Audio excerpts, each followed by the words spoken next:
तांदळाची थील व पुली. तर थील बनवण्यासाठी साहित्य: 1 वाटी तांदूळ, मीठ चवीनुसार, 10 मनुका, 18 चमचे साखर, 2 कप पाणी, 2 वेलच्या. कृती: तांदूळ एका कढईत 5 मिनिटे भाजून घ्या. तांदूळ थंड झाल्यावर स्वच्छ धुवून घ्या. एका पातेल्यात तांदूळ, पाणी, मीठ घालून शिजू द्या. तांदूळ फुटेपर्यंत शिजू द्या. तांदूळ पुन्हा फुटल्यावर त्यात साखर घालून एकत्र करा.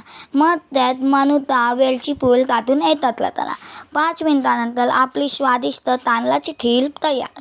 पुरी बनवण्यासाठी साहित्य: 2 वाट्या मैदा, मीठ चवीनुसार, 2 चमचे तूप, पाव कप दूध.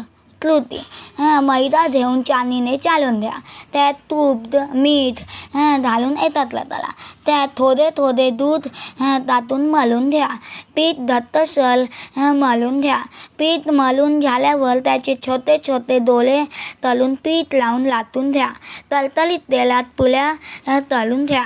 आपले स्वादिष्ट पुरी आणि खीर तयार.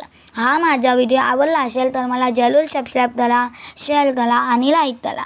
धन्यवाद.